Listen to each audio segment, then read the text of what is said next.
Hello. I guess you're here for the apartment tour, huh? Okay. I've got things to do today. Oh, no, it's alright. I'll do it for you. It's okay. It's fine. No, it's fine. It's okay. It's fine. No, this is fine. Come on, I'll show you around.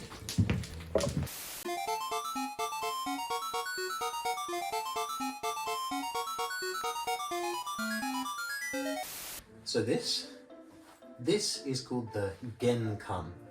This is a specific little space for your shoes, because as we all know, Japanese houses do not allow shoes in them, especially big heavy Doc Martens like these. You'll see that mine comes heavily kitted out with a shoe cabinet, which doubles as a sideboard, as well as a bunch of newspapers and leaflets and things like that. This will become a lot more clear in a moment. Come on in then, come on.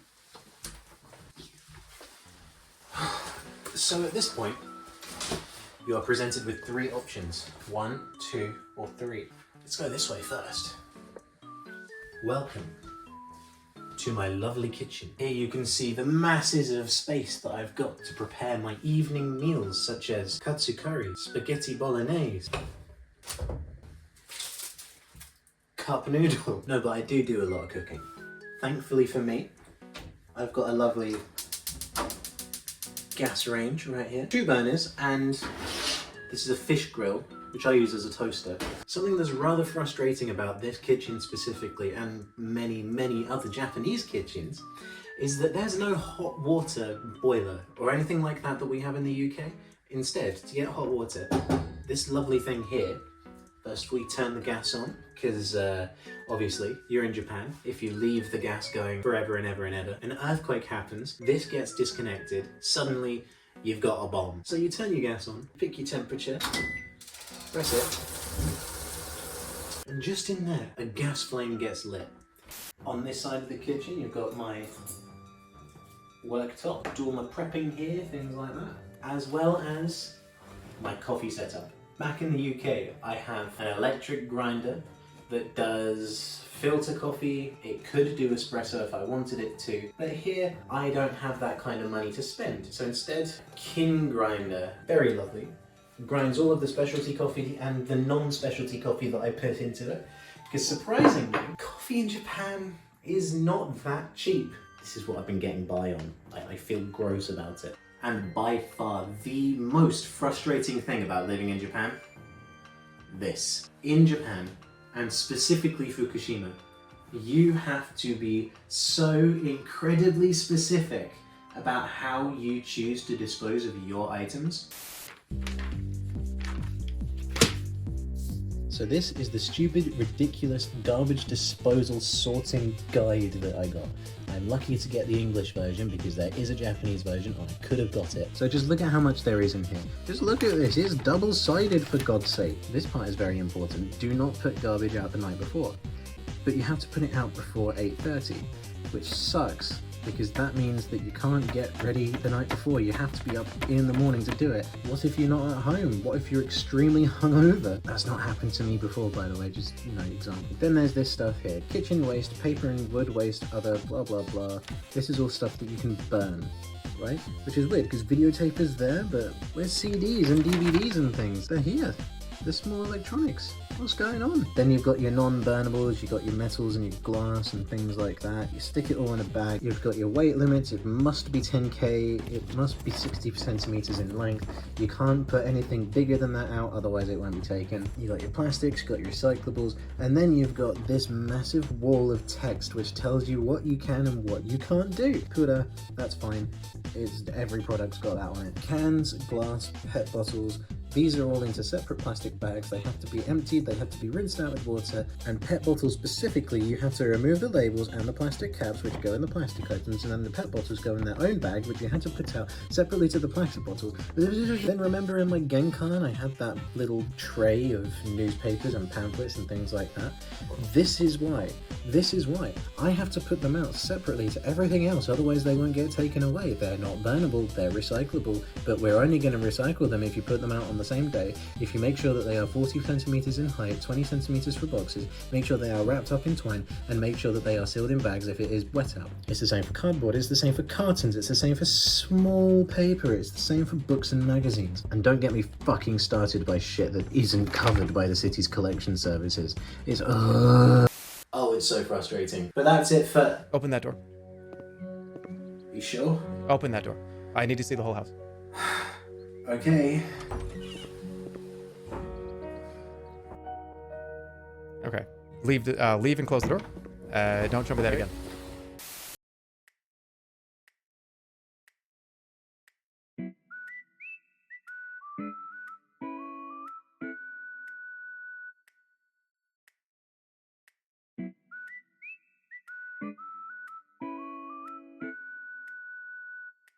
Yeah, this is my living room. This is where I spend most of my time, sat here under this blanket watching television or using my computer over there. This living room has two different things to a UK living room. Number one being the floor. This flooring is tatami mat flooring, and tatami mat flooring has a few positives and a few negatives. The positives are that it's beautiful, right? It really makes you feel like you're living in a Japanese space. The cons, however, so tatami mat is really high maintenance. You have to be very gentle with it, otherwise you can destroy it relatively easily. This tatami here is really quite old, as is the rest of this apartment, which means that there's quite a few places where the tatami is flat, discolored, even ripped up. It's something that you have to deal with, and it's something that you have to actually maintain in order to make it good. You know, swings and roundabouts in it. The second thing that I love about this living room that may be a little bit different to the UK is this table. This is a kotatsu. I spend most of my time under here, especially right now. Computer, what's the temperature right now? It's 11 degrees Celsius. Oh, I love this thing. There's a heater built into the bottom of this table. You turn it on, you get under the blanket, and you just... Oh, I could sit under here all day if I let myself, but I've got more rooms to show you, so I'll come back. I'll come back. How about that?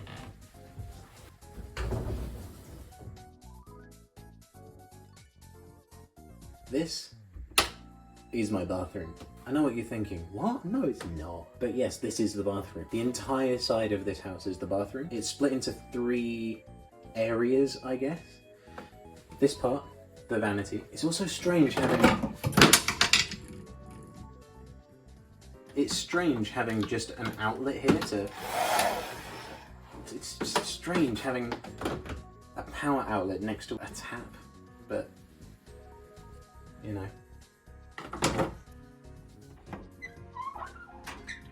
By UK standards, it's not very much. It's not one of the fancy Japanese, steep, warmy, bidet, ass blasting toilet seats, but if you flush it, you have a little tap. Isn't that nice? This is your designated laundry room as well.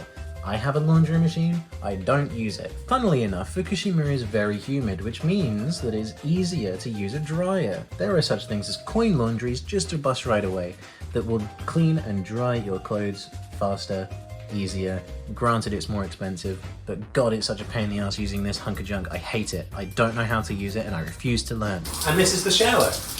And bathroom. Now, as you can see, this looks a little bit different to one in the UK, but it's not that complicated. Obviously, you've got your shower, but you've also got the hot water mechanism that drives it. This is what's different to the UK, because as we know, in the UK, we don't heat our water with gas, but here they do. In order to get a hot shower, I have to first turn on the gas, then I have to light the pilot flame, make sure that the temperature is okay. If the temperature is a little bit too high, then the water pressure won't be good enough. After that, you enjoy your shower. If you have a bath and it gets a little bit too cold, you can reheat it. Obviously in Japan, everybody in the house uses the same bath water. As they shower, before they get into the bath, they don't wash in the bath, which I think is a good idea. As such, you can reheat the bath for when the next person gets in, without having to fill it up again. Because this thing is bloody deep. Oh my god! Anyway, do you mind? I'm sure. Excuse me. And this is my bedroom. This isn't actually a futon. Believe it or not. I may be on the floor, but a futon is something completely different, a lot more uncomfortable, and much more of a pain in the ass. This is just a single mattress. I found that it's really nice just being able to come into my bedroom to sleep. For the past God knows how many years, my bedroom has been everything. Been where I sleep, been where I study, been where I game. At some points, it's where I've cooked and eaten too. University wasn't great. So it's really nice to be able to just lie down and sleep in my bedroom, and that's it. There's tons of storage space as well. Every single one of these cubbies is cavernous. But one of the most important things about this apartment, how much does it cost? So future editing me is going to show on the screen some average renting prices in the United Kingdom, because I don't know them off the top of my head. For this apartment in Japan, with a living room, a kitchen, gas stove, 2 balconies that I've not shown you because it's fucking cold outside, 2 bedrooms, shower, bath, washing machine, vanity, bathroom, the lot, okay? Get your votes in now. How much do you think it costs? Go on, think. Go on, say it. No, it's not. It's a lot lower than that. Every month I pay 12,600 yen, which converted into pounds is fuck all. Seriously, at the time of recording it's like £65 a month or something stupid like that. For this! I should mention that the house is pretty old. Everything is a little bit worn out in here. And by no means is this Tokyo. Having some friends in Tokyo who have maybe this amount of space for 6 times the price every month, and that's before utilities and anything like that. Yeah, it would be a little bit rich to assume that everywhere in Japan is as cheap as this. I think this is cheap because it's old and because it's also government subsidized. My address literally has teacher housing in it. Have you got a better deal where you live? Just let me know. Let me know. Talk to me. I love talking to you in the comments. Just wait for the next one, I guess. Bye.